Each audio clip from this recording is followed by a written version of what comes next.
Olá, pessoal, tudo jóia?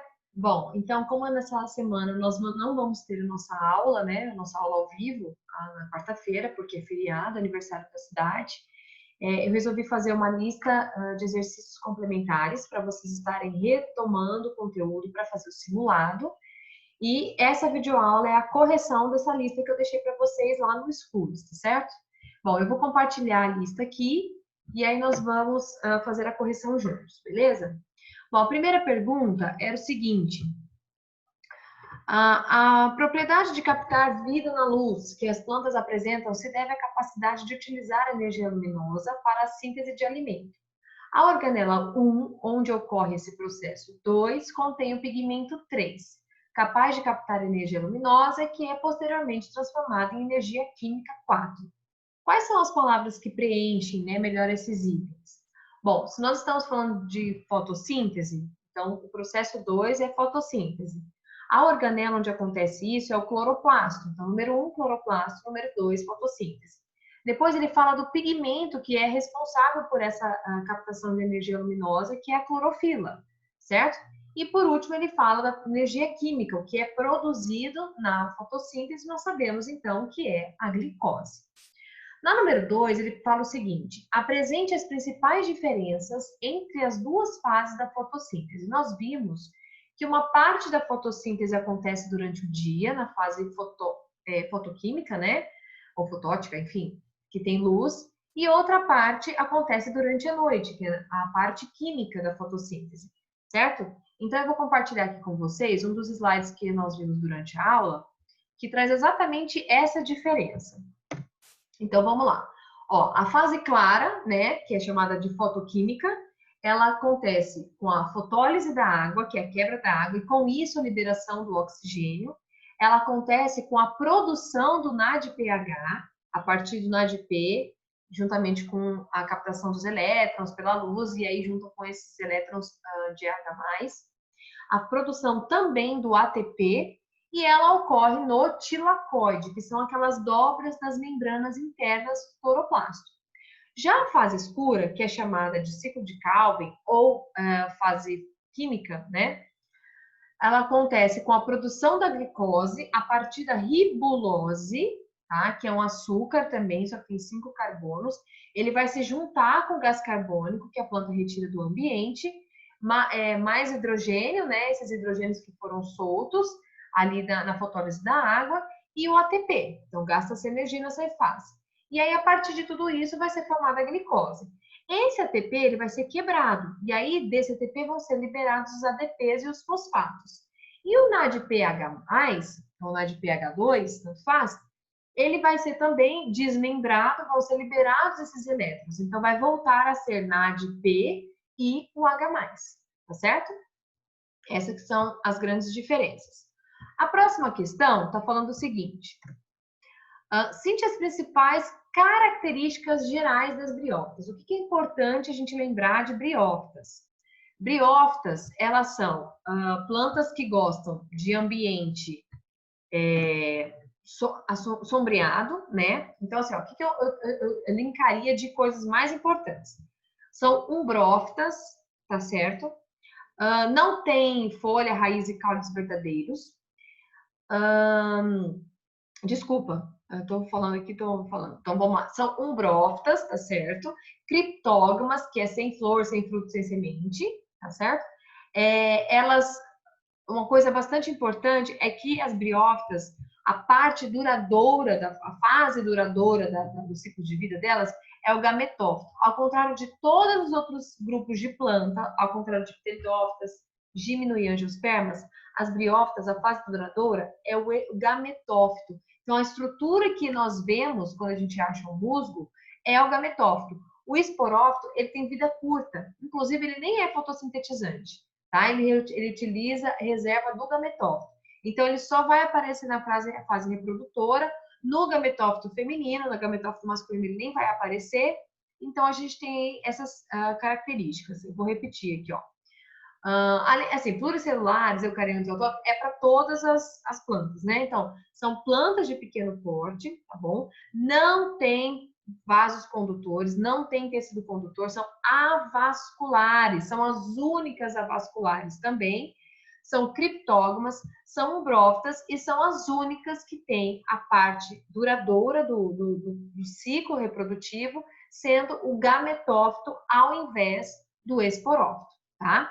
Então, essas são as principais características. Aí, a próxima pergunta é a número 4, fala assim, ó. Atualmente, encontram-se catalogadas mais de 320 mil espécies de plantas.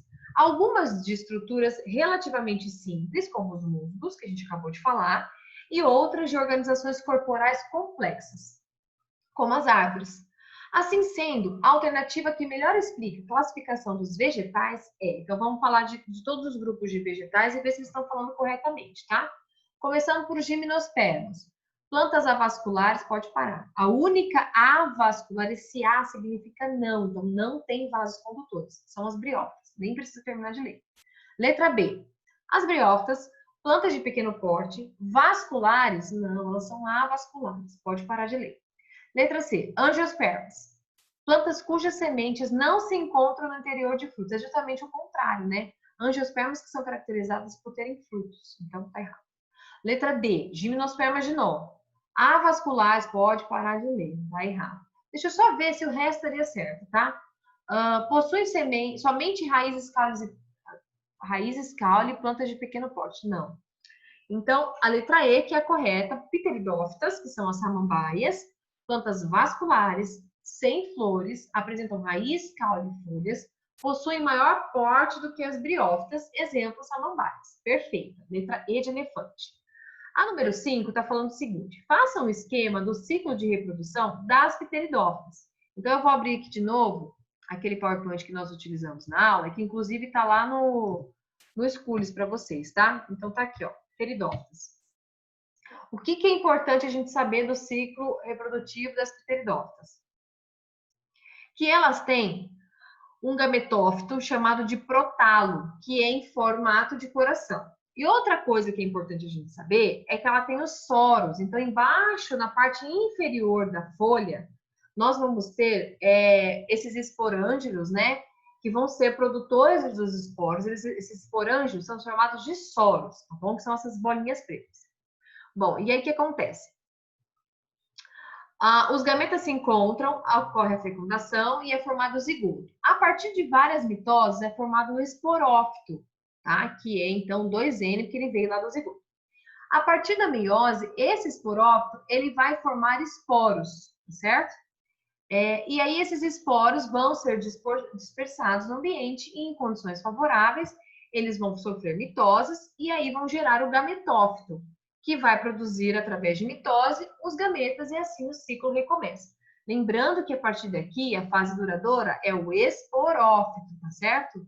Que é quem vai produzir os esporos. Então, a folhinha que a gente vê, na verdade, é o esporófito, não é como a gente vê lá em musgos, que é o gametófito. Aqui é o esporófito. E aí, dentro do esporófito, ele vai ter a porção gametofítica, né? O gametófito sendo desenvolvido. Esse gametófito, ele é chamado de protalo e ele tem um formatinho de coração, tá certo? Bom, de pteridófitas, fora aquelas características gerais, também são umbrófitas, criptógamas, né? A gente precisa lembrar de tudo isso. Mas é isso que é importante. Peraí que eu acho que eu passei muito para baixo. Isso. Então, a número 7. Um grupo de estudantes realizou uma aula de campo com sua professora de biologia para aprender na prática sobre os grupos de planta. Aí, ao chegar ao local, um aluno observou uma espécie e disse que se tratava de uma angiosperma. Qual característica pode ter dado ao aluno a certeza de que se tratava desse grupo? Então, tem que ser uma característica que só serve para angiospermas, né? Presença de sementes? Não, a partir de pteridófitos a gente tem sementes.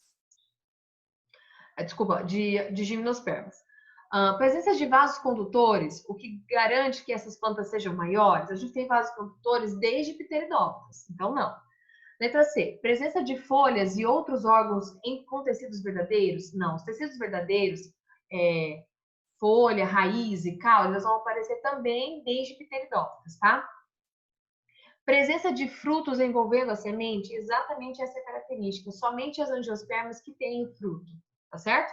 A presença de raízes também vem desde pteridófilos. Número 8. Na maioria das angiospermas, o fruto é uma estrutura formada a partir do desenvolvimento do ovário, que é onde vai conter o gametófito que vai produzir os gametas, tá certo? A gente não costuma usar muito o nome ovário, mas quando a gente vai estudar os grupos em específico, porque cada grupo tem aí o microsporângio, megasporângio, tem os nomes, né? Formadores de esporos ou formadores de gametas. Então, mas aqui a gente está se referindo ao ovário, certo? Número 9. Um esquema para cada um dos tipos de ciclo de reprodução dos seres vivos que nós estudamos indique quais seres vivos realizam esses ciclos. O importante é que quando a gente estuda essa parte dos ciclos de reprodução, a gente está falando de todos eles, né? De todos os tipos de ciclo. E aí tem que lembrar que não são só aqueles só de plantas. A gente falou de plantas até agora, e aí voltou a falar dos ciclos. Os ciclos são para todos os grupos, todos os tipos de seres vivos. Então, por exemplo, peraí que eu vou achar aqui. Aulas. Eu vou abrir aqui para vocês o slide que mostra sobre a reprodução. Porque ele vai trazer... aqui, ó. Vou colocar aqui para vocês só um pouquinho. Vamos compartilhar. Aqui. Então, primeiramente, a gente lembrar das divisões que isso ocorre, e aí os ciclos, eles são definidos dessa forma, com esses nomes, né? Aplobionte ou diplobionte, aplonte ou diplonte. Então, eu vou falar aqui de cada um deles, ó. Lembrando, para fazer o esquema, é bem simples. Aplobionte, aplonte, tudo que de importante é haploide, tá certo? Então, os gametas são haploides, acontece a fecundação e forma o zigoto. O zigoto vai sofrer meiose e vai formar um outro tipo de célula, tá? Essa célula haploide, ela vai sofrer várias mitoses, vai crescer e formar um indivíduo adulto, que através de mitose forma os gametas. Fungos e alguns protozoários e algumas algas utilizam desse ciclo aqui, aplobionte, aplonte, para sua reprodução. E essa meiose, como ela está sendo feita aqui no zigoto, ela é chamada de zigótica. O outro ciclo é o aplobionte diplonte. O que nós temos? Os gametas se encontram, ocorre a fecundação, forma-se o zigoto diploide. Esse zigoto vai sofrer mitose e vai formar um indivíduo adulto. Esse indivíduo adulto vai sofrer meiose e vai formar os seus gametas haploides. Esse é o tipo de ciclo que acontece com os animais, em geral, tá? E essa meiose é do tipo gamética, porque ela vai estar formando gametas. E para finalizar, o tipo diplobionte, que é chamado de alternância de gerações, que é o que acontece com as plantas, que é o que nós vimos. Os gametas se juntam, formam um zigoto diploide. Esse zigoto sofre mitose e forma um indivíduo adulto, que é chamado de esporófito. Ele é diploide. Esse esporófito sofre meiose para formar os esporos, que são, a partir de agora, haploide, que vão sofrer mitose, vão formar o gametófito, que vai sofrer mitose, vai formar os gametas e tudo recomeça. Essa meiose aqui está formando esporos, então ela é chamada de meiose espórica. E esse tipo de ciclo de reprodução acontece com as plantas. Bom, é isso. A próxima alternativa, a próxima questão era a epiderme... Opa, peraí que eu vou esquecer de compartilhar aqui. Só um pouquinho. Cadê aqui? A epiderme é um tecido vegetal importante em que encontramos algumas estruturas com funções específicas. Analise as alternativas abaixo e marque aquela que apresenta o nome de uma estrutura encontrada na epiderme, que dentro de outras funções relaciona-se com a proteção contra herbivoria. É aquela estrutura que vai fazer com que fique cortante ou que deixe a folha bastante áspera. Essa estrutura é chamada de tricoma, tá? O tricoma que é como se fossem pelinhos nas folhas para deixar um pouco adstringente e não ser tão palatável, tá? Aí a número 11. A análise do líquido coletado pelo aparelho bucal de certos pulgões que o inseriram no caule de um feijoeiro adulto revelou quantidades apreciáveis de açúcares, além de outras substâncias orgânicas. Plântulas de feijão recém-germinadas que se desenvolveram sobre o algodão umedecido apenas com água e sob iluminação natural, tiveram seus órgãos de reserva alimentar, folhas primordiais modificadas, sugadas por outros pulgões. A análise do líquido coletado desses aparelhos bucais também revelou a presença de nutrientes orgânicos. Os resultados dessas análises indicam que os pulgões que sugaram feijoeiro adulto e os que sugaram as plântulas recém-germinadas inseriram seus aparelhos bucais, respectivamente, Lá no feijoeiro adulto, ele estava no caule. Ele inseriu de forma bastante interna, né, na parte do caule, até alcançar aquele vaso condutor que conduz os açúcares. E nós sabemos que o vaso condutor responsável por conduzir açúcares é o floema, certo? O floema, ele leva açúcar da folha para a raiz e água também. Então, a primeira é floema. Já nas plântulas de feijão, ele ainda não tem os tecidos verdadeiros, ele não tem folha verdadeira, raiz verdadeira, caule verdadeiro. Mas ele disse aqui que eles estavam retirando de uma reserva alimentar. Quando a gente fala da reserva alimentar do embrião, da semente, né, da semente das plantinhas, nós estamos falando do cotilédone. Então, no caso das plântulas de feijão, o pulgão estava retirando os nutrientes que estavam presentes no cotilédone. Porque o que acontece? A planta, quando vai formar a semente, ela forma um tecido nutritivo em volta do embrião, para nesse momento de germinar, ele utilizar esses nutrientes. Se o pulgão ataca essa fase, né, de germinação aí, ele vai estar atacando a parte onde tem nutrientes, a parte dos cotilédones. Com isso, a gente fica com a letra E, floema e cotilédones. E para finalizar, o xilema ou lenho, é o mesmo nome, né? É responsável pela absorção de água e sais minerais, ela não é raiz para absorver nada, certo?